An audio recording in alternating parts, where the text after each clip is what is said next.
You are listening to Veggie Doctor Radio, and this is episode number 98.5.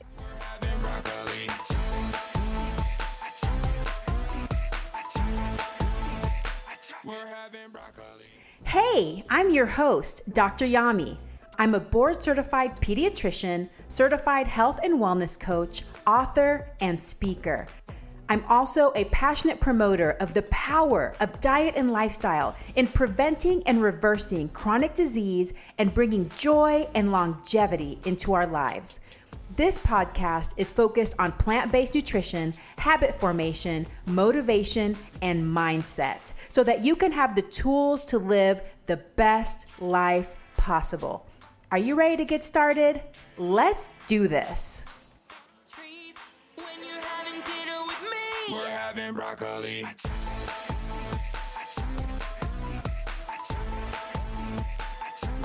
If you do this and you make this your core philosophy, you can radically transform your health.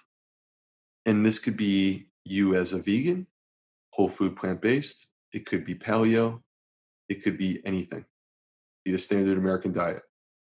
There's one golden rule that transforms your gut, transforms your health. And that is so simple.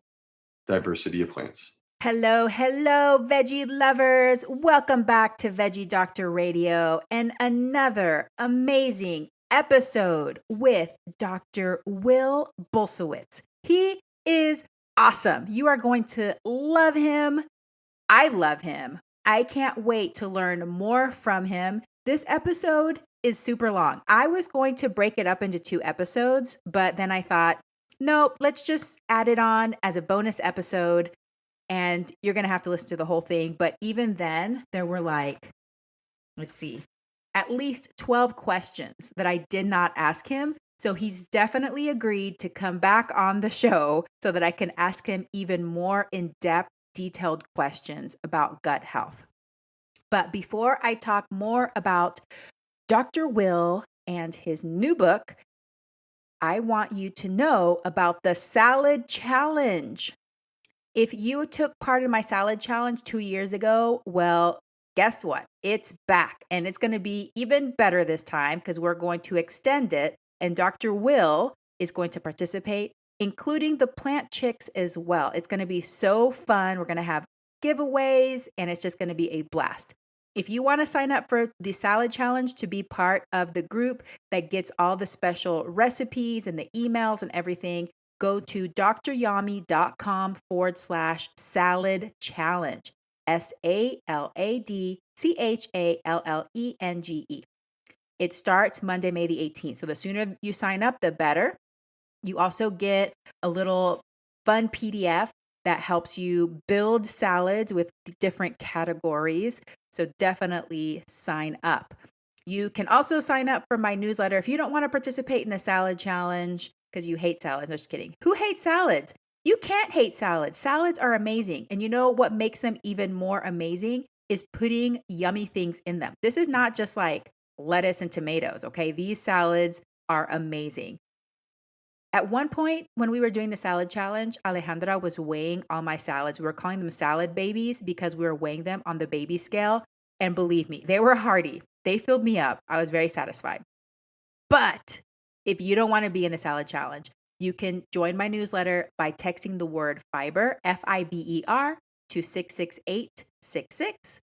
And just put my usual plug for my book. Thank you so much for all of you guys who have bought it and read it. If you haven't already bought it, you can find it on all the major online booksellers. It is now available in paperback, ebook, and audiobook. Thank you, because it took forever to get that audiobook finally uploaded and ready to go on Audible, which I know most people use Audible. So please, if you haven't already, check it out. I think you'll like it. And thank you all of you that have read it and reviewed it. If you've read it and you haven't already reviewed it on Amazon, if you could please take a few minutes to do that, I so would appreciate you for real. Every time I get a new review, I get super excited. So thank you. Speaking of reviews, this one is a 5-star review by Jill R. Mitchener. She titles it, Great Book for Parents and Kids. Jill says, I started reading this book to help my son. Little did I know I would relate to the author's personal account of her own childhood and learn so much about myself along the way. The background and information is so helpful to learn about our own food biases and then help transform our thinking about food and nutrition. Such a good book. Jill, thank you so much. I appreciate that. And I hope that it continues to help you and how you feed your son. Just a quick reminder that the information on this podcast is for informational and educational purposes only. It's not meant to replace careful evaluation and treatment. If you have concern about you or your child's eating or your health, please consult a medical professional.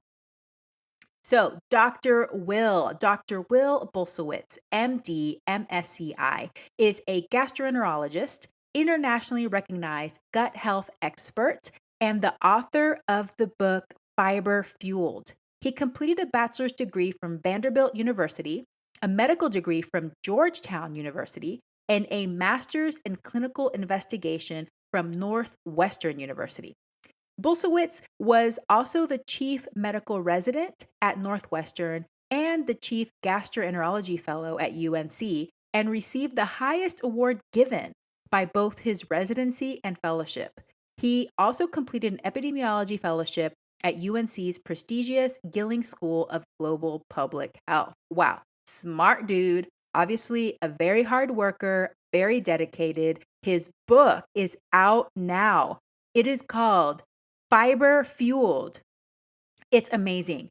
You need to get your hands on this book. Even if you don't suffer from gut issues, if you think that, everything goes great, I don't really suffer from gut issues anymore. This book was so helpful. I got so many tips. I learned so much, which we will be covering in this podcast. Things that I was surprised about that I didn't know. Wow. I am so glad that Dr. Will wrote this book.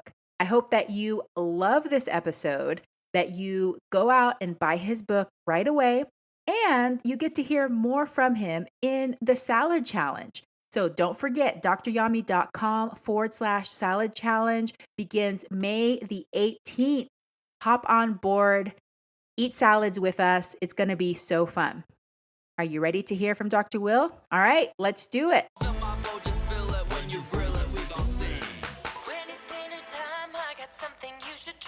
Dr. B, thank you so much for joining me on Veggie Doctor Radio today.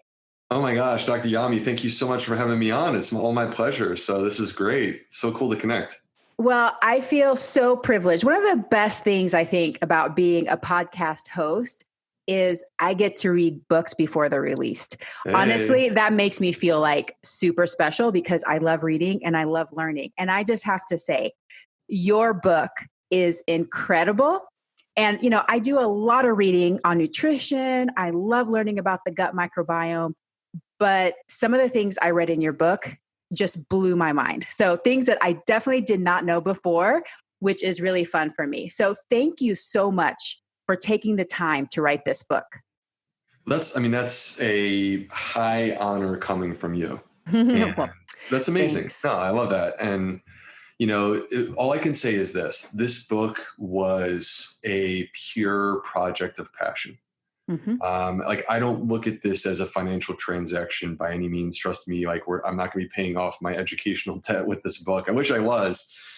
But, at the end of the day, what this is when you feel compelled to do something, when you feel like your life is being pulled in a certain direction and you just have no choice but to take it on and do it. And that's kind of where I was. I felt like there was this message that needed to get out. It's something that had worked in my own life. I lost 50 pounds following the ideas in this book. And I had brought this into my clinic and healed my patients. And, you reach a certain point where it's like, look, I can take care of hundreds or thousands of patients, but then the message is so quiet and it's like a whimper when it should be a roar. It should be powerful. And so this book is me trying to spread the word on ideas and topics that I'm so passionate about because I truly think it can help people and transform their lives.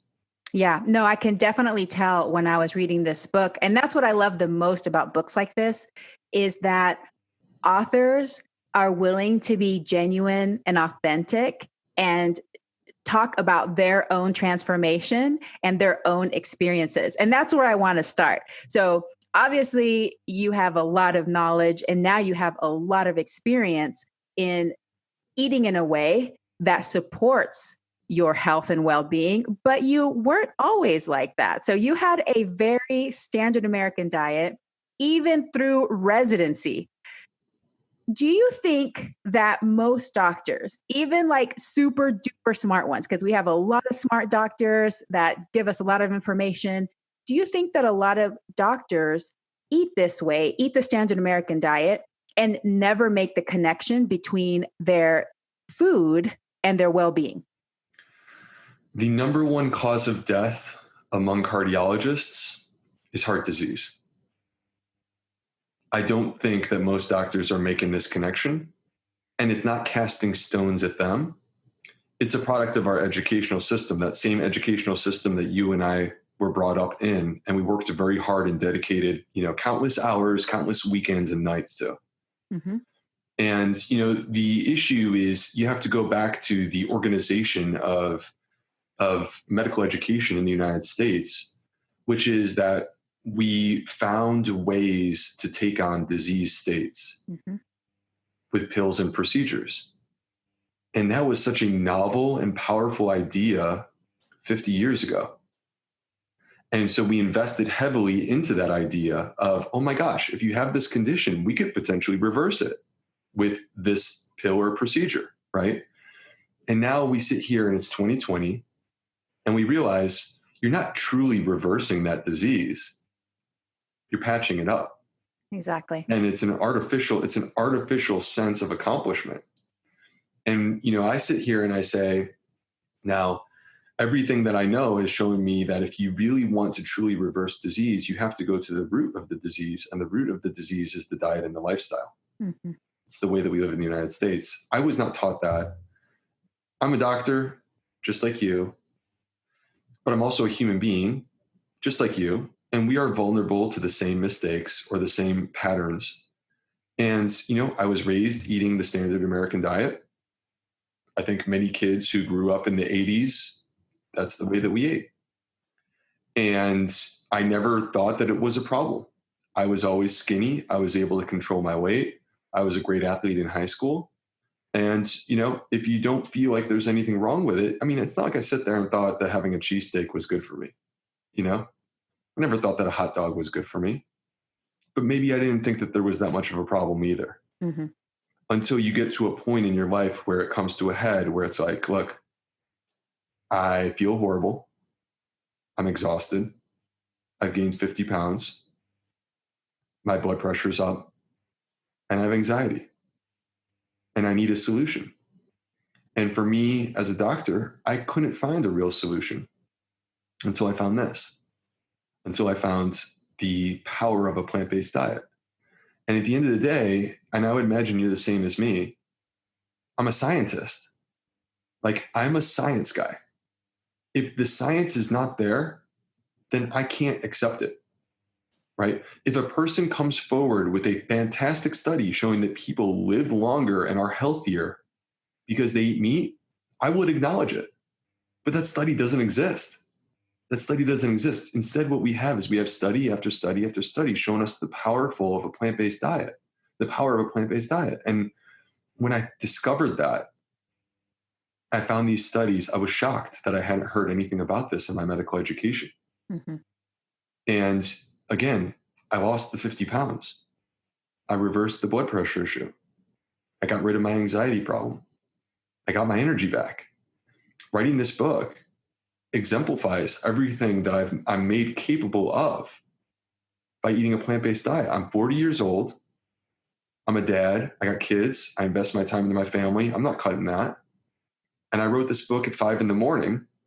over the course of a year because I felt compelled to share this story with people. And the clarity and the focus and the neuroplasticity that I needed to make this book possible was because I actually am living what I'm telling you in the book. I'm fueled by fiber. I'm fueled by plants. I love it. No, and that's so many good points there. I bring that up. And the reason I asked that question is because I think we have so many wonderful, compassionate, loving doctors that we see and we work with. And it's not that they aren't well-meaning, Right? but like you said, it is the nature of our education and what we are trained to focus on, what we are trained to pay attention to, which is I treat disease with medications or surgery or some kind of Band-Aid. I don't really go back a few steps and treat the root causes. And so it's not necessarily the fault of doctors, but I like to point that out because I think a lot of listeners might be feeling like when they go to their doctor, they don't get supported in this way, especially in specialties like maybe rheumatology, where there's autoimmune conditions, where there's conditions where they're flat out told by their physician, your diet has nothing to do with this, but intuitively, people kind of know that maybe it does, but it might give them an excuse to just keep, doing the same thing. So I think it's important for people to know, even though there's lots of great, fantastic, loving, compassionate, smart, super brilliant, research-based doctors out there, probably the majority have not made the connection between what we eat and the diseases that we have, or just even our well-being, like you said, just feeling better. Yeah, and I think, part of the issue, Dr. Yami, is that, so it's not a part of medical education, right, on any level. And also our system does not support it. Doctors are busy people. There are no doctors who have a casual lifestyle, or very few. The vast majority are working really, really hard, but we're forced to work within the constructs of the system. Mm-hmm. I'm a full-time gastroenterologist. Like, writing books and having an Instagram account is something that I do at night. All right. I'm a full-time gastroenterologist, and many doctors in my field would look at what I do and say, why would you do that? Mm-hmm. Because you're costing yourself money. To have a conversation about nutrition, a high quality conversation, it's not 5 minutes. Like, it really takes 15 or 20 minutes to have an even decent conversation about nutrition. And the problem is that our system has not decided to support that. There is actually no way for a doctor to bill for that conversation. So most doctors would say, well, I could see another patient in that amount of time. Mm-hmm. So why would I do that? And they're not being selfish. It's just that the system, at the end of the day, like, people need to understand, doctors these days, it's not about, what time you can get to the golf course. I haven't played golf in 20 years. It's not about, driving the nicest car. My car has well over 100,000 miles on it. Like, doctors these days are having to deal with the constraints of the healthcare system, which is putting a lot of pressure on them. It's asking for more efficiency. It's asking you to see as many patients as possible, spend as little time with your patient as possible, and that's literally just to pay the bills and keep the lights on. So, and that's the reality of where we live these days. So it's like you said, the doctors are not the enemy in trying to hurt people. That's for sure. I mean, the entire conspiracy theory that sometimes I hear that doctors want people to be sick is absurd. If we wanted to make money off of people's illness, I would go into banking. That's the bottom line. And so I think that doctors they all mean well, but if you don't teach them and you don't encourage them and you don't support them, then what you're going to find is the vast majority are not going to do this. Instead, you're just going to find a couple of people like me who feel so strongly with every single fabric in my body that this needs to be discussed, that I just don't care how the finances work out. I'm going to do it. Mm-hmm. And that's just, I can't change that. That's who I am. Yeah. It's because you have that calling within you, something stronger that's pushing you to do something beyond just a traditional. But it's true. I feel like among the medical profession, we really spend a lot of time seeing patients and charting. And a lot of doctors spend their extra time. They don't have time for social media. Right. They're spending hours outside of the office just finishing their charts and really depressed and stressed out about it. So it's kind of a really hard time in medicine right now. So you met your future wife and realized that she ate differently from you at the beginning of this journey, and it kind of piqued your interest. So I'm curious about, because you talk about in your book how you realized she ate different and you were kind of curious about it. then you decided you wanted to try it out, but you didn't really tell anybody about it. So I want to know more No. about that and why did you do it in secret? Well, I had literally never, as far as I can recall, I had never been around anyone who was vegan or a vegetarian until I met my wife. And we would go on a date to a nice restaurant, and you could get literally anything. And to me, what sounded good at that time was a ribeye. And she would ask the waiter, "Hey, I know it's not on the menu, but could you make me a plate full of plants?" Like, have the chef just put a bunch of sides of plants together. And I saw this and I was like, gosh, she can eat without restriction. Like, she's eating food. She's not holding back at all. She looks amazing. And here I am. And at this point in my life, I'm like smashing, 30-minute workouts 6 days a week, and then jumping in the pool to swim 100 laps, or on the treadmill for a 5 to 10K. And I'm doing that 6 days a week, and I can't lose weight. And so it opened up my mind to the possibility, maybe it is my diet. I've had this diet my entire life. I was raised on it. This is the way we eat as a family. But maybe it's holding me back. Mm-hmm. And so it created this possibility. And I just wanted to try. But I didn't want any pressure. I didn't want it to be like, hey, I'm doing this for you.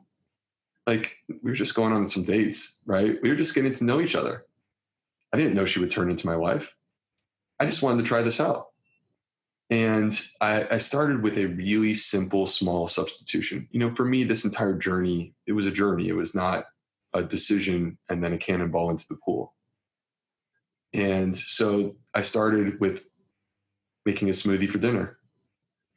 Bananas, berries, greens. That's pretty much what it was, but it would be like 35 ounces. And when I did that, I noticed instantly no food hangover, much better energy levels. My skin started to change. My hair got thicker. My nails started to change. My energy levels at work were better. I wasn't so exhausted when I got home. I wasn't needing Red Bull to get me through the day. All these things started to happen with that one small change, making that substitution at dinner time. And so it galvanized this idea for me. And I started to build up momentum from a health habit perspective, where I would start making small substitutions.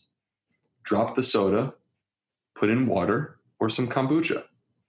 All right, little substitutions like this, or looking for the opportunity to get more plants into my diet, started to really gain momentum for me. And I got to this place where, and this was over the course of years, where I was a pescatarian. So I was still eating fish, eggs, and dairy. And I was like, you know what? I think I'm just going to try it, see what happens. And so I went all in, completely whole food, plant-based. And next thing I knew, I was back to my high school weight. The 50 pounds that I gained were totally gone, had vanished. And it was effortless. Like, I went from having to do 6 workouts a week, trying to lose weight and still being unsuccessful, to now I'm a dad. I like drive a minivan and I feel like I'm in the best shape of my life as I move, into being 40, compared to being exhausted and feeling out of shape and horrible at 30. It's like amazing how powerful it is. And it wasn't enough for me to be the only one to experience this benefit. And so I had to bring it into my clinic. And then again, as I saw the health transformations that were occurring before my eyes, not only myself, but my patients, I just felt like this message needs to be out there. And, that's where I started my Instagram account with 0 expectations. I'm like, I don't know if people would realize or understand this. Maybe you look at my Instagram account and you think I love social media. I really don't. I don't love it at all. But I felt like I needed to get this out there and was compelled to share. And then things just happened. Yeah. Wow. That's an incredible story. Do you think that it's more common for men to not really consider the diet and just focus more on exercise? Because I feel like I hear that from guys a lot. Like maybe they gain a few pounds or they start feeling sluggish and they're like, oh, I just need to exercise more. I'm not really going to change my diet. Have you experienced that too, that men might be a little bit more resistant to considering changes in their diet? I think that we have allowed certain dietary patterns to be marketed as masculine Hmm. and other dietary patterns to be marketed as almost emasculating. Hmm. Hmm. And it becomes human nature to feel a certain way about your food in that regard. And people are eating food that they love. Let's not make any mistake about that. People are eating food that they enjoy, and I would argue are even potentially addicted to. Yeah. And so to make a change is unsettling on a number of different levels. What are my friends going to say? What am I going to do when I'm out in public? What if I don't like the food? How am I going to cook it? I've never had that kind of food before. I don't even know what to make. Hmm. And these are many of the questions that people ask me when I have these conversations in the clinic, and the same feelings that I was having in kind of going through this process. And I get it. Like, many guys, it's like you hope that you can exercise your way out of it, but you can't. Yeah. There's an attitude that's like, I exercise so that I can eat what I want. Hmm. You can do that, but you'll never experience the way that your body would feel if you were optimally nourished, which is an amazing feeling. Yeah. And, the important thing, I think, is being willing and open enough to try. Hmm. Because when you do, you're going to see what you're capable of and be blown away by the difference. Yeah. And I think just like what you were saying is exploring it with an attitude of curiosity and experimentation rather than a feeling of obligation or deprivation, because I think that can happen sometimes too, especially with different personality types, where some people, if they're perfectionistic, it has to be all or nothing. And if it doesn't work for a week, then I'm never going to do it again. But what you're saying is that it took you several years from beginning to end, from being in the standard American diet to being completely plant-based, right? 100%. And I think that we're all on this journey in our own unique way. And I think a big part of what my book is about meeting you where you are. Mm-hmm. Because the average person in the United States right now, the standard American diet, the average person in the United States is 10% plant-based. Mm. And they're getting 30% of their calories from meat, dairy, and eggs. That means that they are 3 times more animal product based than they are plant-based. And they're getting 60% of their diet from processed foods, which are, there's just nothing redeeming about processed foods from a health perspective, even if you are vegan, honestly. Mm-hmm. So from my perspective, it's about meeting you where you are. This is not an all or nothing phenomenon. This is a journey. I'm trying to empower people with the tools to find a lifestyle that heals, Mm-hmm. where you are literally just living. Like you are just living, you are being your best self. You are having a great time at it. You enjoy the food that you eat. You enjoy your lifestyle. It's addictive, all of it. And in that process, you're actually healing your body. You're giving yourself the medicine that it needs to be as strong as it possibly can. You are preventing disease. You are reversing disease. And that to me is what this is really all about, is meeting people where they are, celebrating progress over perfection. Not saying that you need to be this or you need to be that. You're allowed to be whoever you want to be. But I want to show you the path to better health, because I truly believe that if you follow this path with me, you're going to be in such a better place. And as you age, you're going to be reaping the rewards of this approach. Oh, I love it. So awesome. All right. Well, let's get into some of my burning questions. Okay. I have way too many. Ah, I hope you have a few days.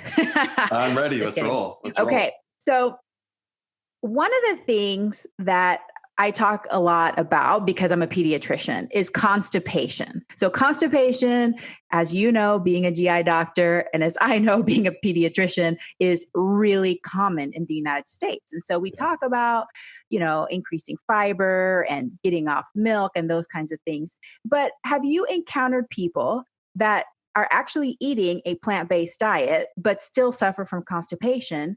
And what factors might contribute to this? And what steps can they take to try to resolve that issue?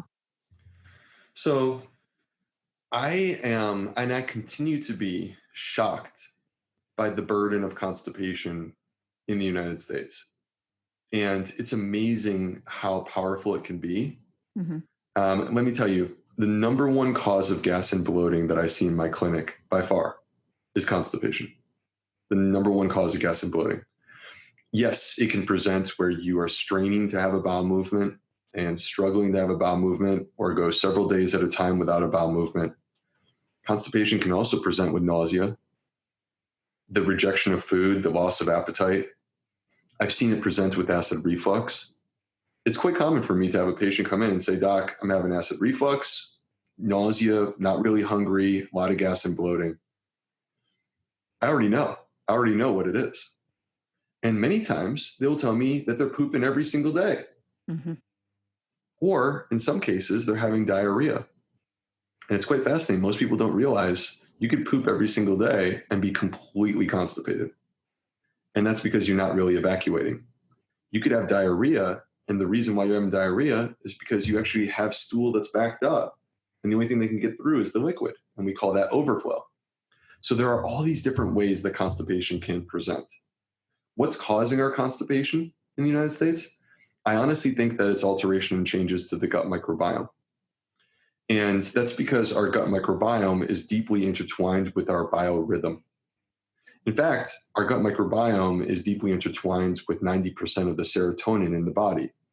You'll find that 90% of serotonin, which is the heavy hormone, right? It helps us in terms of our mood. It helps us in terms of our mental clarity, our energy levels.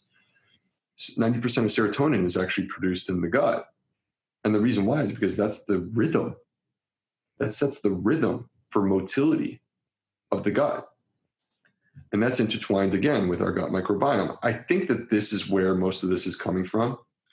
Let me give you an example. There are studies that have come out recently indicating that having a history of disordered eating, anorexia or bulimia, is strongly associated with the development of constipation later in life.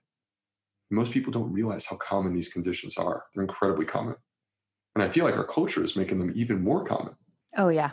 That's one of my bags right there, is disordered eating. So, yes, I'm with you on that one. So let's talk about that then, because I don't know how you feel about this, but I feel like the last 20 years, America has been told that their food is hurting them, that there are these toxins, phytates, lectins, go down the line, oxalates, gluten, that there are these toxins, that there are these food monsters, carbs, soy, wheat, that are destroying your health. And, what we get is we get all these fad diets with a laundry list that says you can't have a relationship with this food. You got to break up with it. And is it really that surprising that we develop an unhealthy relationship with our food that can be anything on the spectrum from mild, where it's like the idea of eating the food is a little bit scary and upsetting to you, all the way up through orthorexia and into anorexia and bulimia. And these conditions, I see them as an adult, Dr. Yami, and like you see these in your kids, and you and I'm sure you would agree, it's a lifelong problem once they develop this. It never goes away. Yeah. Are you seeing a lot of these issues? Tell us more from your perspective about what you're seeing. Yeah. So it starts very early, and, there's lots of things that can trigger it. But I think one of the main things is dieting. So just wanting to restrict calories to lose weight, but absolutely these orthorexic tendencies they come out with any dieter, because a dieter, their first mentality is, okay, what do I need to cut out? Start doing research. You just go on some social media. It's really fast. Oh, okay. Well, the problem is definitely carbs. You just Right. need to stop eating all carbs, and that's going to solve your problems for life, Right. But I agree with you that once you start, it becomes a habit, and it becomes such an ingrained habit that it can last for decades and decades and decades. I know this from a personal standpoint, but I also see it in patients and clients that I work with, because I'm also a health and wellness coach. So yeah, I mean, absolutely, especially if people are having anorexia where they're not eating for prolonged periods of time, or bulimia where they're recurrently vomiting, I can see how that's definitely going to impact your gut health. But what do you think the reason is that when people have had a history of this, that it causes a dysregulation in their gut microbiome? So when I was at the University of North Carolina, they actually have one of the top disordered eating clinics in the entire country. And we used to actually have a collaborative relationship. Us, the GI doctors, would sit down in a room with them, and we would have conversations about patients, because we shared so many patients together from their disordered eating clinic to our gastroenterology practices or clinics, that it made sense for us to just basically be running the list, every other week, and let's just run through the list and let's talk about all of our patients together. And what was interesting is that they actually did the study looking at the gut microbiome, and found that there are alterations and damage to the gut microbiome that occur as a result of having a disordered relationship with your food. And so it creates this challenging scenario where we are trying to repair the relationship with the food, but now the person is suffering with digestive distress. It gets a lot harder to get people to feel good about bringing food back into their life when they're not feeling well, when it causes gas, bloating, discomfort, diarrhea, constipation. All of that creates challenges. And that's a big part of what my book is about, Chapter 5. Chapter 5 is, perhaps what I would describe as the biggest contribution of the book. And I know this is the chapter that Garth Davis loved the most, talking about food sensitivities and how to navigate them. Because I want people to understand that whether you are vegan or you are not vegan, the person who needs this book the most is the person who is also going to struggle the most to introduce a plant-based diet. Because that person is suffering because of damage to their gut. And the path to healing the gut is actually not through restriction. Your gut gets weaker when you do that. The path to healing the gut is actually through introduction and abundance and diversity. And so I want to create an understanding for people about what is actually happening with their body, so they know how to navigate that and don't have to live in fear of their food and develop this sort of disordered thought pattern. Yeah, that's just beautiful. I love that. The path to healing the gut is through introduction, abundance, and variety. That's a quotable right there. I love it. That's great. So basically what you're saying is, when we start eliminating entire groups of whole plant foods that give us all this great fiber that we're going to talk more about, when we do that, when we eliminate it, it can dysregulate our gut microbiome. So, that makes a lot of sense. But one of the things I was curious about, and I think you may have touched upon it just a little bit, but I want to hear your full thoughts on this, if there's any research on this. There's a trend now towards prolonged fasting. So people are, getting into the intermittent fasting. And, I think it's healthy, definitely, to have periods of fasting for our gut. We know for our brain health, all that kind of stuff, lots of benefits. But people are starting to push the envelope further and further. 1, 2, 3 day water only fasts. Can this routine fasting periods, can that affect our bacteria? Like, essentially, if we don't feed them for several days, are we killing off entire colonies of good bacteria? Do you know about that? What can happen in that situation? Yeah. So the answer to this question is that I think that there are benefits to fasting. Fasting can be good for the gut at a certain level. It's good for the metabolism. It's good for insulin sensitivity. It's good in terms of weight loss. All right. It's good for mental clarity. But like exercise, there is a threshold that exists where you're taking it too far and you actually start to injure yourself in the process. And so, first and foremost, we were just talking about disordered eating. If you have a history of disordered eating, I would strongly recommend against introducing any sort of fasting routine. Thank you. Because I think it preys upon those vulnerabilities, and the benefits are not so great that you're going to miss them. Yeah. Right?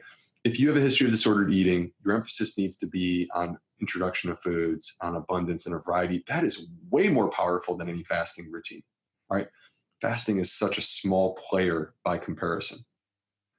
When people take fasting and they like double, triple, quadruple down on this, they're taking the fad, the trend, the marketing, and they're running with it so hard that they can actually hurt themselves. Yeah. And in the gut, there's this part of our body that's called the mucus layer. Right? And the mucus layer exists as this sort of barrier between our gut microbiome and the rest of our body, where we call it the epithelial layer. Okay. So this is sort of like this little buffer that exists separating our gut microbiome from the rest of our body, the wall of the colon, the wall of the intestines. And the mucus layer can change and be altered by our dietary choices. And one of the things that happens is when you start to fast, there are microbes that exist that thrive on consumption of the mucus layer. Mm. And when this occurs, you will see thinning of the mucus layer. And at some point, it crosses the line to becoming actually harmful. Okay, so fasting from a gut perspective is nice for a short reset. To me, something on the spectrum of 12 to maybe 16 hours. But when people are extending this and doing 2-day, 3-day, 4-day fasts, you should not expect that you're going to emerge from this and have a healthier gut than when you started. I'm not really expecting that. And I think you're pushing it too far. And I think that really what you need to do is take a step back and let's look at the broader picture. Fasting is a tool. It's important. It's not the most important tool. It's not worth doubling and tripling down. What about sleep? What about exercise? What about meditation? And most importantly, what about your diet? Let's start with the fundamentals. Fasting can be one of the tools in your toolkit, but let's not put all your eggs in that one basket and then do it to the point that you actually hurt yourself. Let's take some of that energy, that focus that you have, which is a beautiful and powerful thing that I want to tap into. And let's tap into that energy and let's redirect it to some of these other opportunities. Let's try to work on the diet a little bit. Let's see what we can do from an exercise perspective. Let's get some sleep. Yeah. Get back to the basics. Wow. Radical thinking, right? That was amazing. Thank you. That answered my question so well. And it was kind of something that I was suspecting, because as everything in life, there's a lot of things that I've experienced myself. And the only way I can teach other people is because I've been down that road. So it's kind of what I suspected with these prolonged fasts. So thank you for that. All right. Well, let's talk about dysbiosis. What does that mean? And why do we need to know what that means? So dysbiosis is, let's start with this. Quick little introduction to the gut microbiome. Gut microbiome 101. We are these big, strong humans, but we are not alone. From the top of my head to the tip of my toes, I am covered on all external surfaces with living microorganisms that you can't physically see right now, but they're there. And they are most concentrated by far inside of our gut, specifically the large intestine, the colon. These microorganisms are numbered on the trillions, like numbers that are hard for us to fathom, a lot more than billions. Take all the stars in our universe, in the Milky Way, take all of them. You need 100 Milky Ways to equal the number of microbes that I or you, Dr. Yami, have as a part of your body. All right. And they are incredibly powerful. They've been a part of your life since the day that you were born, of my life since the day that I was born, of human history since the very beginning. It's a part of our evolution. They're a part of our biology. They're far more than our digestion. They are connected to our immune system, which is particularly relevant right now, our metabolism, our mood, the way we think, the balance of our hormones, and even the way that we express our genes, which is incredibly powerful if you think about that. Like if you could change the way that someone expresses their genes, that's, whoa, powerful. All right, so that is the microbiome. And the question is, what is dysbiosis? The microbiome lives in harmony and balance. That's the way that we want it to be. It's conceptually similar to the Amazon rainforest. Imagine this rainforest. It's got all of these trees and plants and lizards, snakes, bugs, furry creatures. And they're all living there, and there's a balance that exists, and they make each other better because they're all there in balance and in harmony, right?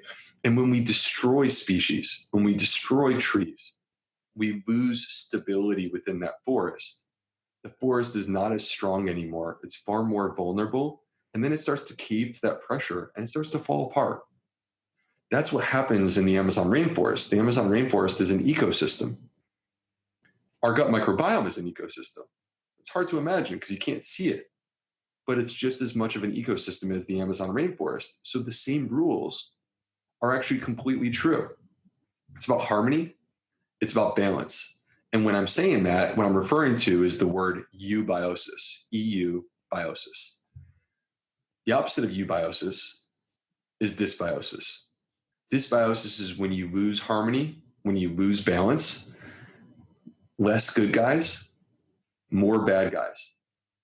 Loss of biodiversity, less species of bacteria living inside of you. Species and diversity is very important. And when that happens, you are triggering a mechanism where the lining of your intestine starts to erode. You get what's called leaky gut or increased intestinal permeability. And that happens because there's breakdown of these cells called the tight junctions that hold the gut wall together. They break down and open up. And when they open up, you're basically creating the opportunity for stuff to sneak out, leak out of the gut that's not supposed to be leaking out. What happens? What's leaking out? The word is bacterial endotoxin. And bacterial endotoxin is associated with inflammation that could be mild, chronic, that could cause Alzheimer's or Parkinson's or heart disease or cancer. Or that inflammation could be severe, acute, powerful, and it could cause you to go into septic shock, which is what we are seeing with some of these people who are having COVID-19 virus right now, is that they get so overwhelmingly sick that their immune system actually becomes the enemy, and it can cause their body to completely fall apart, okay? So the bottom line is that dysbiosis is the loss of balance of the gut microbes. And when that occurs, it's been very strongly associated with disease of the gut, like IBS or acid reflux, or even autoimmune conditions like Crohn's disease, ulcerative colitis, rheumatoid arthritis, multiple sclerosis, allergic issues, asthma, seasonal allergies, sinus issues. Neurologic issues are associated with dysbiosis. Anxiety, depression, Parkinson's, Alzheimer's, ADD, autism, hormonal problems. And we can talk about any of these if you want. Hormonal issues like endometriosis or polycystic ovary syndrome, and metabolic issues, type 2 diabetes, obesity. You know, you look at the emerging list of 21st century problems, and you see that we go down this list, and virtually all of them have been associated with alteration or changes to the gut microbiome, dysbiosis. And now it starts to make sense. A major part of the reason, not the only reason, but a major part of the reason why we are having such health problems is because we are not taking care of our gut, and we are allowing dysbiosis to set in. And when that happens, disease shows up. Wow. So the bottom line is we are more microbe than we are human. We have more cells in us that are actually not from us. They're microorganisms, and they live in a delicate balance inside of our gut, on our skin, everywhere. And when that gets out of balance, that's when we start having an array, a multitude of different problems, which for a lot of people, that's really hard to grasp and understand because we don't see these things. You know, we don't see these microorganisms. It's kind of mind blowing, you know, like it's kind of mind blowing that you can have bacteria and fungi and all kinds of things inside your gut that actually help you and help you feel better or can hurt you and cause problems. Let me start first with the question, because I know that this can go on for a lot of different things. But so we know that we don't want to have dysbiosis because that can cause a leaky gut, and then we can start having all kinds of problems from that. But what is the best way to support eubiosis? Well, that is really what Fiber Fueled, the book, is all about. And if we want to make it super simple, here's what I would say. Our gut microbes, the healthy ones, the ones that we want to support, they love fiber. That's what they eat. The fiber passes all the way through 15 to 20 feet of intestine before it gets down to the colon where these microbes live. And then they feast. And they get powerful, stronger, and then they reward you by releasing short-chain fatty acids. Fiber is the foundation of gut health. And the reason why I had to name the book Fiber Fueled and couldn't say something like plant-based gut health or whatever you want to call it, had to be about fiber, because we have a critical deficiency in our culture. 97% of people are not getting the minimal amount of fiber in their daily diet. If we want a healthy gut, we need to restore that gut and support it with the food, the nourishment that it thrives off of, which is fiber. I love it. See, I couldn't go much longer without asking you to talk about fiber because, you know, fiber is my favorite F word. And you're wearing a shirt that says fiber. Does your shirt say anything else under fiber? What else does it say? Yeah, it does actually. It says make pooping great again. I love it. Yeah. Right. See, instead of MAGA, it's MAPIGA. So cute. Okay, so we know that in order to support eubiosis, we need to eat more fiber, which we'll talk more about that in a second. But let's back up. And because we're in the current events are that we're in this COVID-19 pandemic, can you explain a little bit more about how the health of our gut is related to our immune system? You talked about the inflammation, but can you explain a little bit more so that people understand why that this is important for us to be able to fight off infections? Gut health has never been as important as it is right now. It's always important. This is, you know, all health starts in the gut. But if you think about how do we make our immune system as healthy as humanly possible? Shocking. It's not with supplements. The key is the connection between the gut and the immune system. This epithelial layer, which is that single layer of cells where the leaky gut occurs, and that is the lining of the colon. Let's zoom in on that for a moment. And what you're going to see with this epithelial layer is on one side is your gut microbiome, and on the other side is 70% of your immune system. 70%. The majority of your immune system is sitting there right next to the gut microbiome. And they are completely intertwined. You cannot separate the two. The reason that we see that gut microbiome is altered with dysbiosis in all cases of allergic and autoimmune diseases is that you can't separate the two. If you damage the gut, you are damaging the immune system. But the opposite is also true. If you can optimize the gut, you are optimizing the immune system. A healthy gut programs the immune system to be exactly what you want it in this infection. And let me just be clear for everyone listening at home. What do you want? The answer is not more. You definitely don't want less, but the answer is not more immune system, because a more immune system is what rolls out of control and can actually become your enemy when you get an infection like this. The people who end up in the hospital on a ventilator develop a condition called acute respiratory distress syndrome, ARDS. ARDS is actually caused by your immune system in response to the infection. It's not the direct cause of the infection. and it causes the lungs to basically fail, and then you have to be on a ventilator. What we want precision. We want targeted. We want to get the right soldiers on the battlefield fighting this virus. But then the rest of the immune system, we want it to just be like, whoa, guys, you guys chill out. You stay on the sideline. This is not your fight. Okay? We don't need you, dropping bombs everywhere and blowing everything up. We need you to just chill out. And that is exactly what happens with a high fiber diet.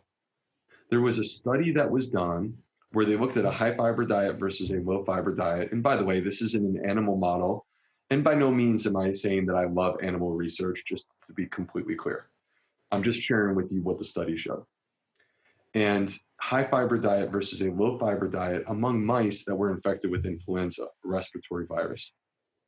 And the study researchers were shocked when the animals that were eating a high fiber diet lived longer with less symptoms and objectively had better function of their lungs. And so the researchers said, well, why? That totally surprised us. What is it? And here's what they found. By consuming fiber, the mice activated the fiber with their gut microbiome, and they released something called short-chain fatty acids. The short-chain fatty acids, which come from fiber, being processed by our gut microbes, in this case, left the gut, went to the lungs, and in the lungs, the short-chain fatty acids were actually recruiting the proper cells, which in this case are the CD8 cells, recruiting the proper cells into the battle. And then, amazingly, the rest of the immune system was actually turning it down. And so you're getting exactly the response that you're looking for, targeted and precise. And you get that because of the connection between fiber and your gut microbiome. So when we think in the era of COVID-19 about, okay, so what do we do to optimize our immune system? You want to optimize your immune system, optimize your gut. And the book tells you exactly how to do that. And I don't say a lot about supplements in the book. Why? Because you can't take a C- gut and turn it into an A+ by taking supplements by itself. You might be able to take a C- and turn it into a C. And that's cool, but that's nothing compared to what you can do with your diet and your lifestyle. Mm-hmm. Wow. Yeah, that's just so amazing. And just even more kudos to fiber because, I talk about fiber all the time, how important it is to eat a high fiber diet. But there's so many things I learned from your book that I didn't even know. It makes it even more powerful and more important. People ask me all the time as a pediatrician, kids, they are always getting respiratory infections. They go to daycare. So, exposure is definitely a very important factor when it comes to getting sick. We're not saying here that people are never going to get respiratory infections or get ill. But I think what Dr. B is saying is that if you're not eating a high fiber diet, if you're not eating a lot of whole plant foods, don't expect to just be able to take supplements and make your immune system function better that way. Really, we have to go to basics. We have to get a strong foundation, and that comes from our diet and lifestyle with a high fiber diet from whole plant foods. So yeah, that's amazing. Well, now that we're talking about fiber, one of the things that I had no clue about was that there's actually, you said, hundreds of types of fiber. Explain this. How are there hundreds of types of fiber? Because I didn't know this. And how does this apply when it comes to your advice to patients? How do we get more types of fiber? Okay, so let me start here. I know it's weird, but I think fiber is sexy. This is awesome. It's the best interview ever. I'm sorry, but I think it is. And what I want with this book is to give people the same glasses that I'm wearing so that when they look at fiber, they see sexy. What I want you to do is take the current image that you have of fiber, which is your grandma stirring the orange drink and then drinking it so that she could poop. I want you to erase this from your memory, please. This is not meant to be the image of fiber that you remember forever, okay? And I want you to know that fiber, let's get back to the basics. Fiber exists in all plants. And there are innumerable varieties of fiber. We honestly don't even have an estimate. Believe it or not, Dr. Yami, there may be millions, there may be billions. We honestly don't know. There is tons of diversity of fiber. And for simplicity's sake, we have broken fiber into two main categories, soluble and insoluble. So you will see people refer to these two categories. That's literally just keeping it super simple. The word fiber is a wildly broad category. It's like using the word protein, right? There are so many different types of protein. There's protein in everything. And so the point from my perspective is that there is this diversity and variety of fiber that exists in the plant world. Each plant has its own unique types of fiber. And those unique types of fiber will feed different microbes in your gut. They have different dietary preferences, just like each one of us, right? And so when you eat spinach versus when you eat black beans, you are feeding different microbes because they each have different types of fiber. We want diversity in our gut. Diversity is the key to a healthy gut. How do we get diversity? You get it by supporting as many different varieties and species of bacteria as you possibly can. And the path to doing that is by having diversity within your diet in terms of the plants. Diversity of plants is the solution. It is the solution to a healthy gut. And that's not just me being intuitive and laying out an argument. This is actually science. The biggest study to date to ask the question, what is the number one predictor of a healthy gut microbiome? This comes from the American Gut Project. The biggest study to date to allow us to answer this question, what is it that makes a healthy gut microbiome? There was one thing that came out of this study more powerful than the rest.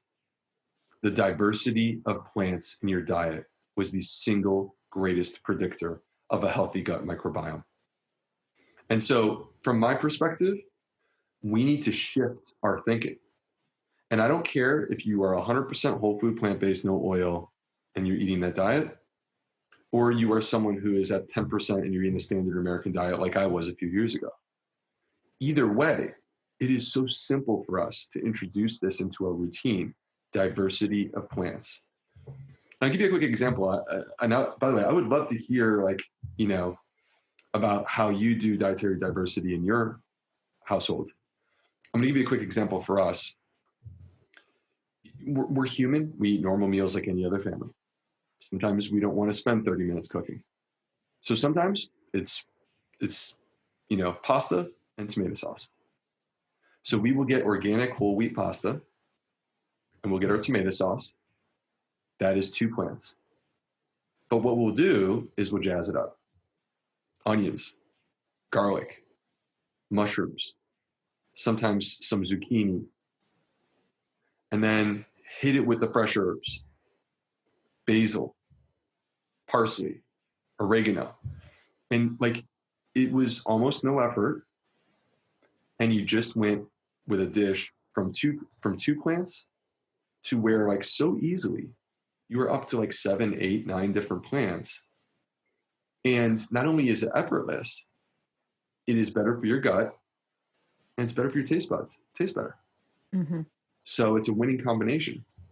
Do you guys have any dishes at home that you like to do like that? Yeah, I mean, definitely pasta is an easy one because you can load it up with all kinds of veggies. And taco night, we try to do different things like that. What other kind of herbs and greens can we put in there?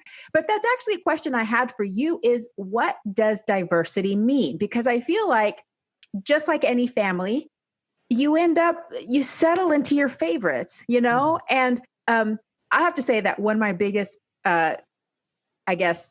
sadnesses about this whole coronavirus thing is that everybody, I guess it's both a good thing and a bad thing. The beans are sold out. at all the grocery stores. Mhm. So I'm hoping that all my families that don't eat beans have learned to make beans and they're all eating beans, but that makes it so that I'm having a hard time finding beans. But I will say I've realized that I kind of settle into my favorites. Like I love chickpeas. So I cook chickpeas almost every single week. I love brown rice. So I cook brown rice almost every single week. Yep. So what does diversity mean and how much do we need to push ourselves out of our comfort zone? Like, do we need to be more deliberate about like, okay, I need to eat a different grain every day? Like, does it have to be day to day, meal to meal, or can it be more like month to month or seasonally? Like, what does diversity really mean to you? Well, so at the end of the day, what this means to me is that your general diet is going to include more varieties of plants. And I don't put rigid rules in terms of, oh, well, month to month or seasonally or week to week. In this study, to be clear, in the American Gut Project study, they used a threshold of 30 plants. Okay. All right. So, but I also want people to understand that if you get into the statistics of the study, what you would realize is it's not necessarily that 30 is a magic number. They had to draw a line somewhere. So that's where they chose to draw the line. But you would be even better with 35 or even better with 40. Right? So there is no such thing as like this magic number.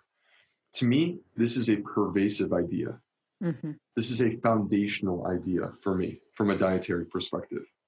So, when you get introduced to a plant-based diet or a vegan diet, you start thinking about, okay, I want to eat plants, right? And let's modify that sentence. I want to eat plants in variety. And if you bring that with you into the moments where you're dealing with food in your life, it becomes very easy to introduce this and not have it be an obligation or a list or a number. I'm very anti that, actually. I'm very against lists. I like simple. All right. Here's one rule. This is the golden rule for plant-based gut health. This is the golden rule, and it will continue to be 50 years from now because this is our biology. Eat a variety of plants. Done. One rule. That's it. I'm out. Mic drop. And so when you go into the supermarket, if you want to hear my voice, diversity of plants. Hopefully it's not too creepy. Diversity of plants. All right. You go to the supermarket, you're in the produce section. That might mean you pick out something that you haven't had before. That might be that instead of the brown rice this week, you can try some sorghum. Some of these other grains are so fun. Really cool. Farro.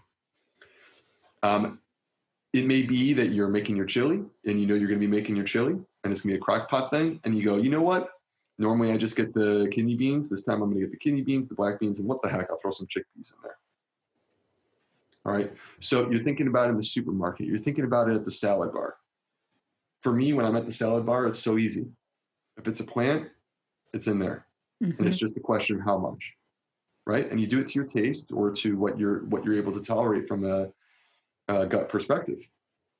And when I'm at the dinner table and we have all these choices, to me, it's diversity of plants.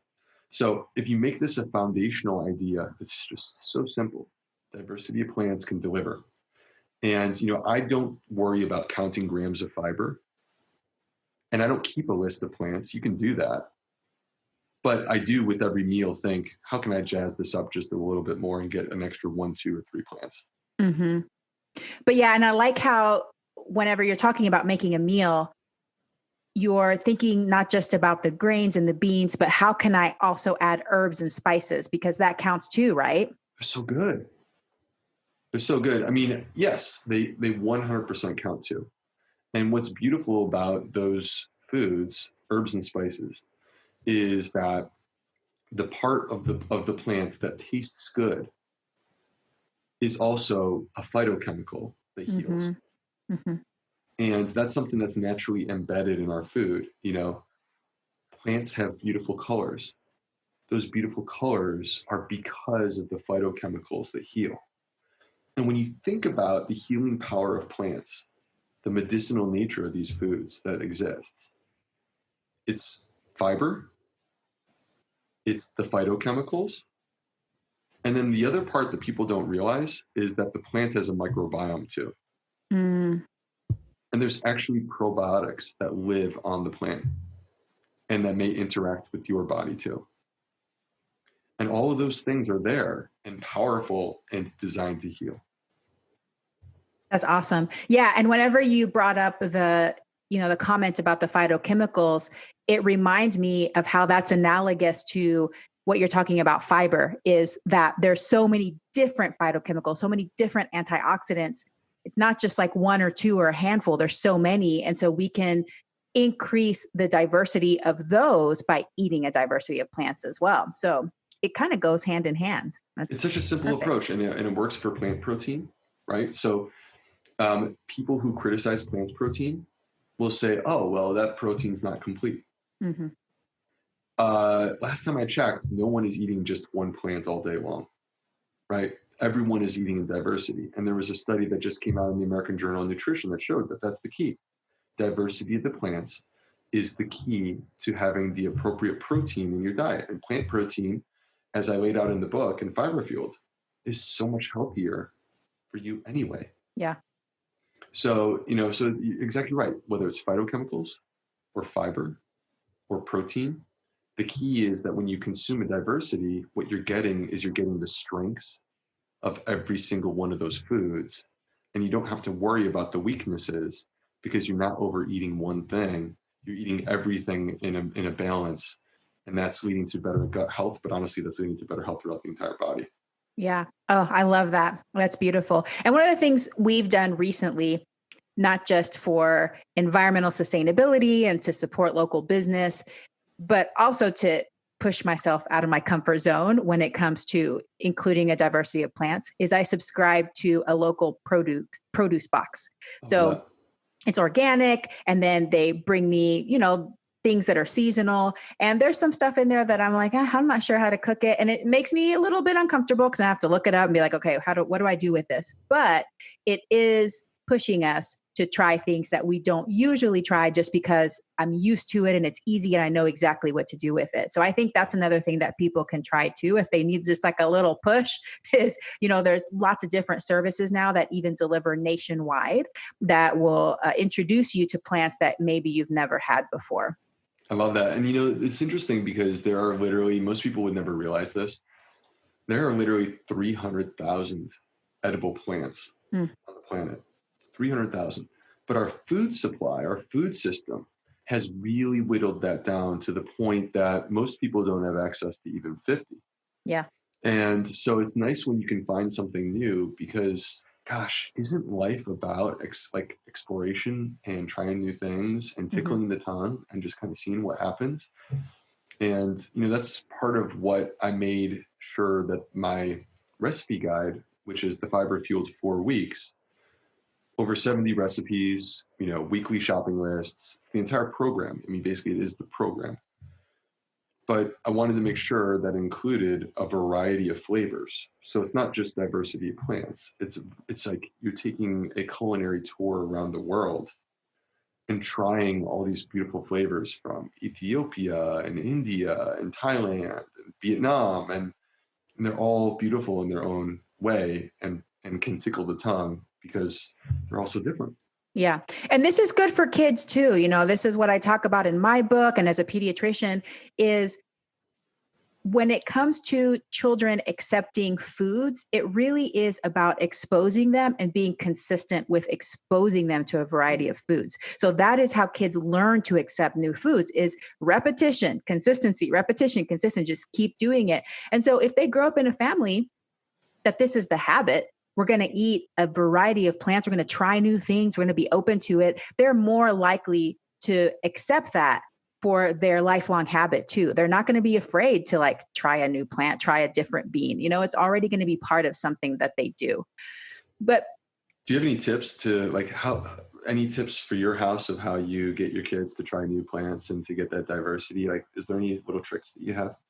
Well, there's lots of different things I've tried. When they were smaller, and I would take them to the store with me, I would have them pick something that they wanted to try. So pick a new fruit, pick a new vegetable. That's always fun because they're like, ooh, this looks cool. I want to try this. And, sometimes they would like it and sometimes they wouldn't. And so that worked a lot. Definitely having them involved, preparing, helping look for recipes. We talk about things, having them rate the meals that I make so that they feel like they have some control over it. But now that they're older and we have such a good relationship with meals and food in my family, they just trust me. I just cook and they eat it and it's fantastic. And I love it. It sounds great. I would hang out there too. I would hang out there too. No, I think that's amazing. And all those are great ideas. And sometimes what we do too is just trying to keep it fun, So, like for example, my son, we know, loves to dip. So hummus and like a nice veggie crudite plate where like he's got all these choices. He loves that. And then the other thing that we'll do is sometimes we'll like use cookie cutters and apply those shapes. And so like my son has been really into this pumpkin shape recently, and we'll do that with a sandwich, or we'll do that with whatever. And it just kind of works really well in terms of getting him excited and making it more fun. Oh, that's so cute. How old is he? So my little man is 3. Oh, he's like the size of a 5-year-old. He's huge. too many plants. All those beans and fiber. Yeah, no, totally. It's like, it's hilarious how, they're like, oh, you need to drink milk to be tall. It's like my son has been beyond 100th percentile for a while. He actually was at his 3rd birthday bigger than an average 4-year-old. Oh, goodness. And so, and he's never had milk. We don't drink any dairy at all. So, so that whole myth is ridiculous. And then I have a daughter who actually today is her birthday. She just turned 6. Aww. And so, my sweet little girl. So we're having a lot of fun, but my kids are pretty young. Yeah. Well, what a gift to them to be able to grow up in a house where their parents know the power of food, because this sets them up for a lifetime of health and well-being. And I love that. And I hope that more families see that it doesn't have to be all or nothing. So like you said, start where you are, add more plants. But let me go back real quick to this diversity thing, because like we talked about at the beginning of our conversation, there, even in the plant-based world, are people that are afraid of certain macronutrients, one of them being carbs. That is the one right now that has the most fear, I think, is carbs. So definitely, even for people that are plant-based, they try to reduce, don't eat grains. And now there's even a movement for more people to try vegan keto. So I would like to know what your thoughts are on vegan keto, and could that have potential effects on our gut health? So I love the idea of people who are motivated and willing to make dietary changes in the interest of their health. I celebrate those people, period. I regret that what they have been told as options are oftentimes actually not that good for them. All right. So, and I'm referring to traditional vegan, like a traditional keto, or, to me, the paleo diet is better than the standard American diet. It could be so much better. So with regard to vegan keto, it's trendy. I don't really see where there's the tremendous advantage to a vegan keto as opposed to a very balanced, diverse plant-based diet. I don't see the advantage to that. You're making most of your diet out of dietary fat. Dietary fat is clearly going to have some effects in terms of your insulin resistance. And we don't have studies to say that this is in the best interest of your gut microbiome. You can't do a vegan keto diet without being at least partially restrictive in your approach and overemphasizing the fat-based food products. So what I would say about it is this. If this is something that invites people into consuming a plant-based diet, and then they realize that this is, number one, probably not that good for them long-term, or number two, that it's not really sustainable, and therefore they decide to move more towards a diet that is about abundance and variety and eating plant-based food, but without restriction, I think that in that setting, it's a good thing. But what I fear is that there are trends within the vegan movement that are restrictive vegan diets, and that includes plant-based keto, and that includes fruit only, or raw only. There are these restrictive versions of veganism, and I don't think that those are actually the healthiest diet. Mm-hmm.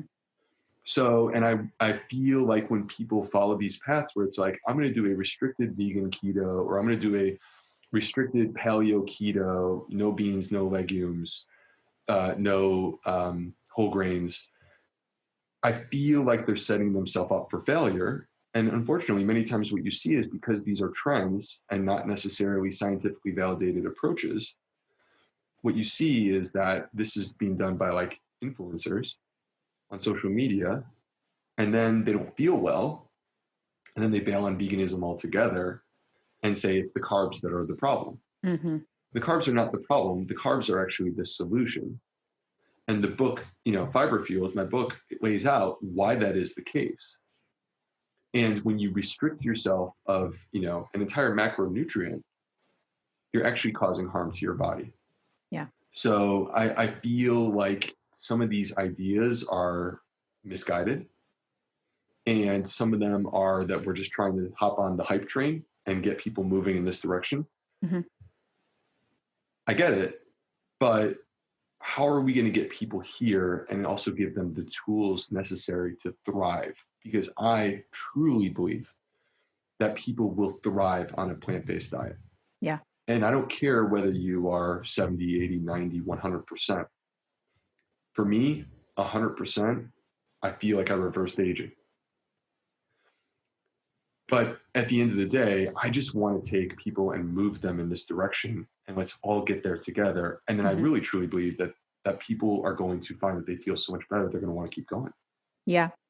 And with people that start some of these restrictive diets, just like we talked about at the beginning of the conversation, can it take them a little bit longer to get back to their diversity, especially if they've been doing it for a while? If they've eliminated some of these foods, especially the beans and the grains, then they try reintroducing them and they're like, oh, I told you I can't eat that. I'm instantly bloated. Yeah, so should they expect, just like you said, this book is really for these people that might have a harder time.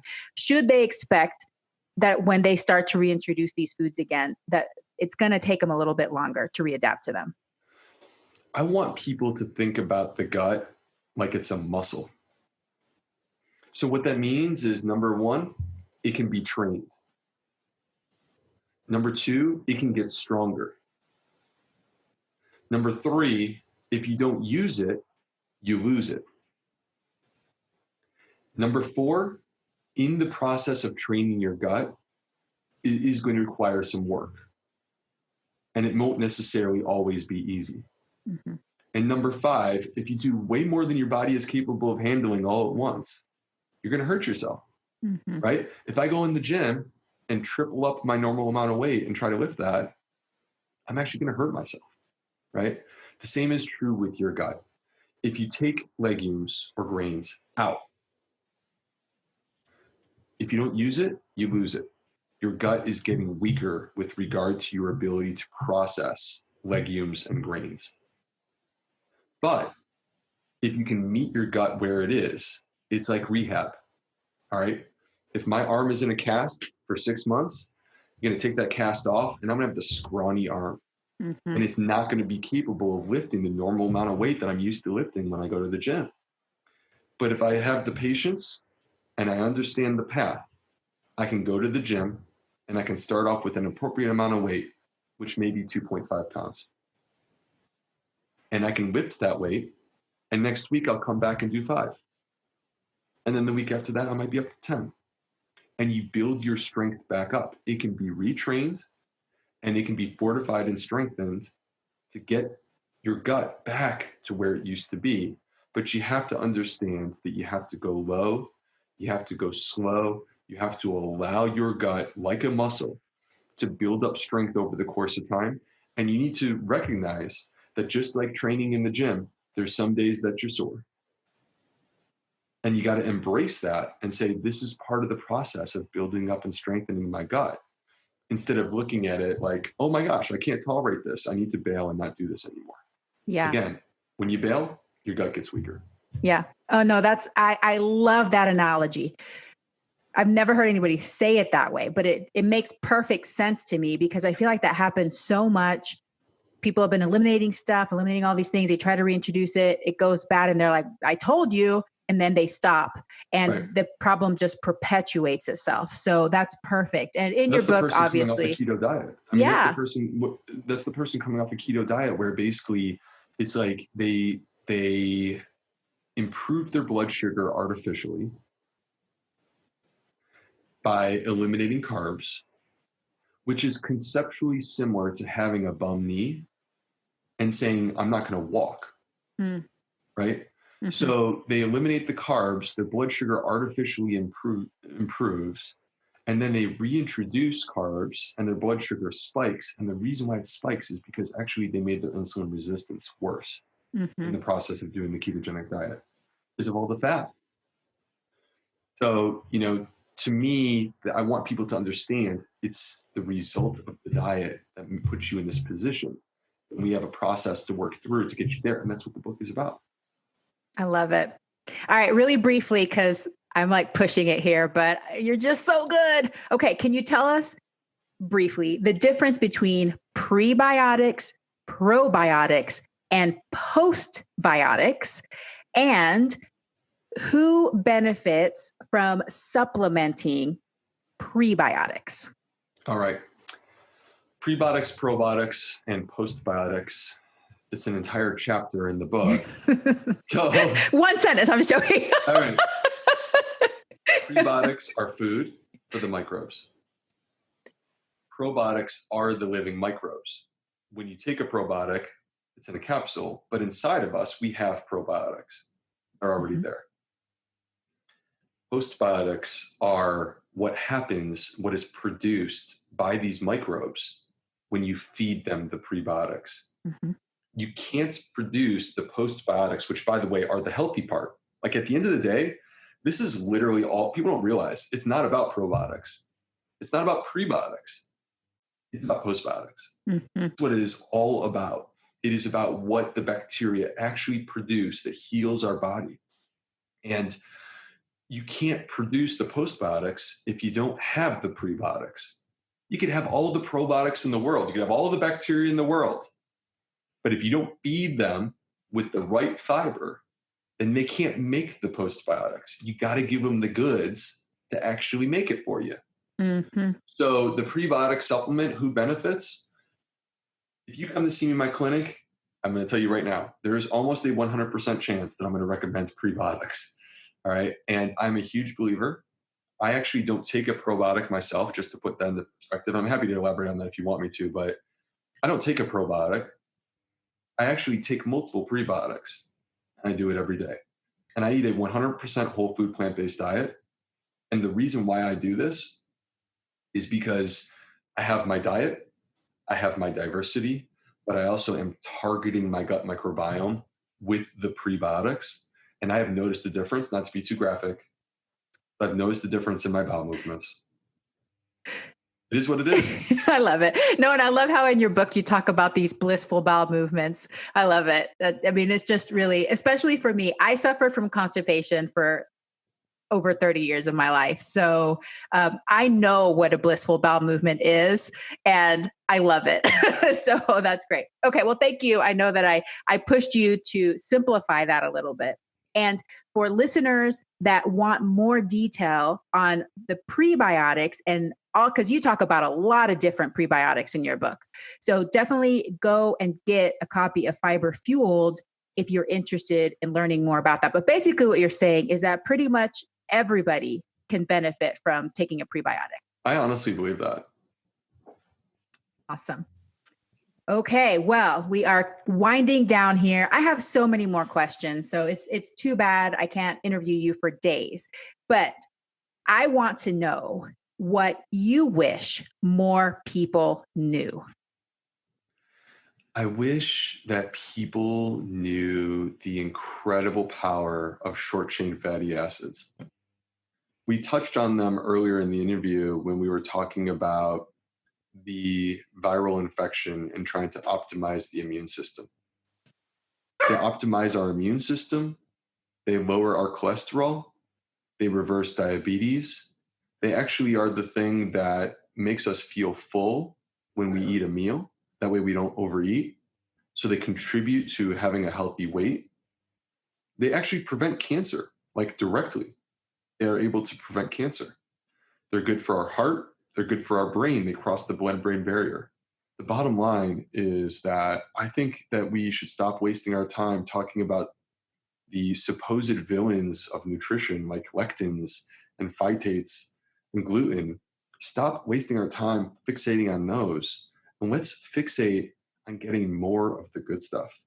And that Mhm. is short chain fatty acids, which we get from fiber. And these short chain fatty acids, that's one of the postbiotics, correct?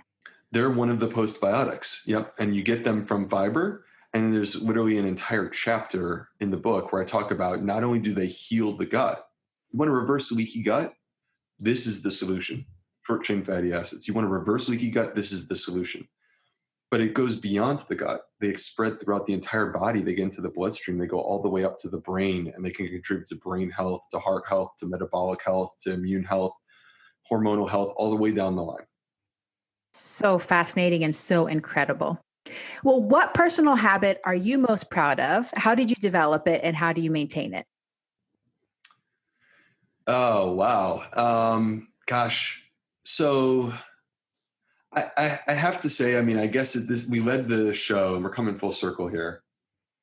I am most proud of the dietary changes that I made because for me, that was not a small feat. Mhm. I was used to eating a certain way. I had never even been exposed to this.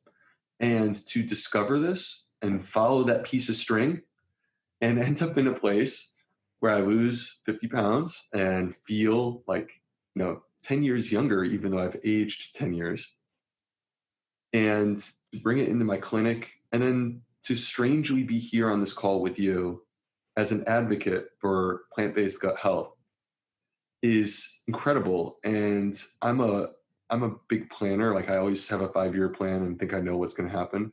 This was not the plan. So, and here I am. So I think I'm most proud of that because it changed my life on so many levels. And I'm passionate about trying to share this message with people because I think it can transform their life too. I love it. Well, I'm so glad. And I want to thank your wife. So thank you to your wife for being the inspiration that gave you the curiosity to try it, which has led to such a big component of your career and a book. I mean, that's incredible. That is so amazing. So congratulations on that. Well, Dr. B, how can listeners connect with you? And can you tell us about what services you provide? So if you want to connect with me, I invite you, come hang out with me on Instagram. My account is the Gut Health MD.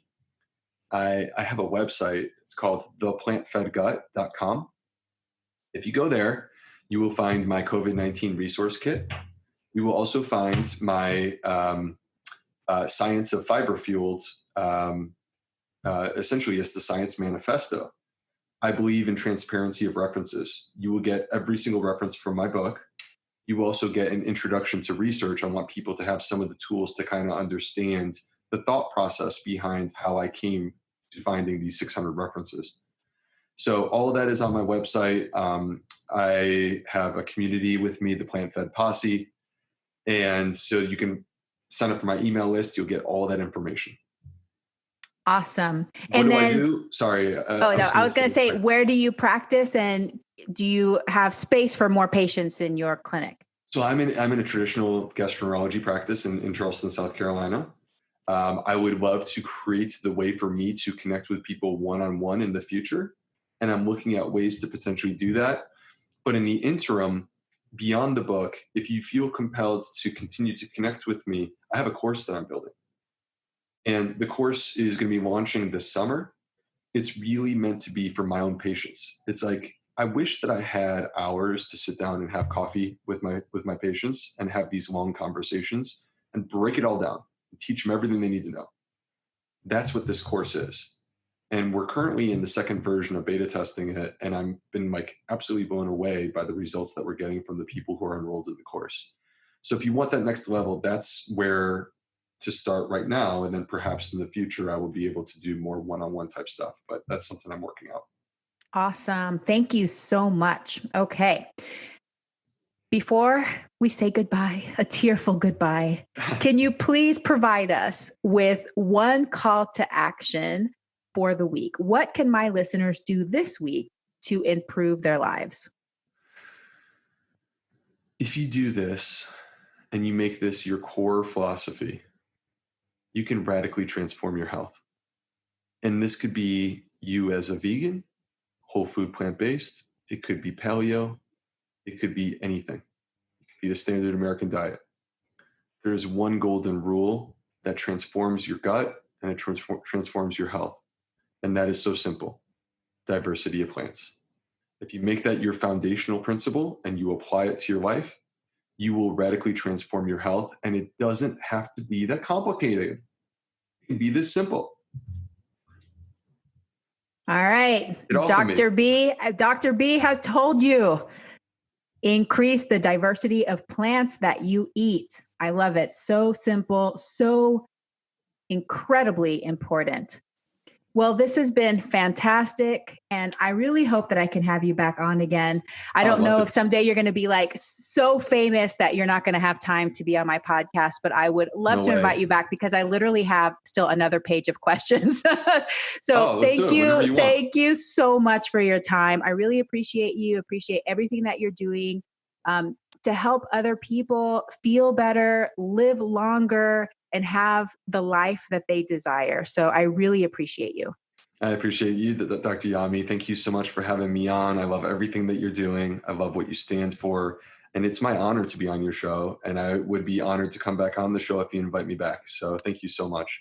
Awesome. And I already know that you will, but I'm going to tell you anyway to have a very plantastic day. I hope that you enjoyed today's episode. Thank you for tuning in, and I look forward to having you back again next week. A very special thank you to the band Rocket Surgeons for permission to use the Broccoli song. To find out more about the Rocket Surgeons, please visit their website at rocketsurgeonsband.com or Facebook at Rocket Surgeons Music. Please subscribe so that you never miss an episode. Also, all of my social media links can be found in the podcast description. Send me a message and let me know what you think of today's podcast. Sharing is caring. Please share, rate, and review my podcast, and drop me a line if you have ideas for future episodes. Thank you once again, and have a plantastic day. We're having broccoli.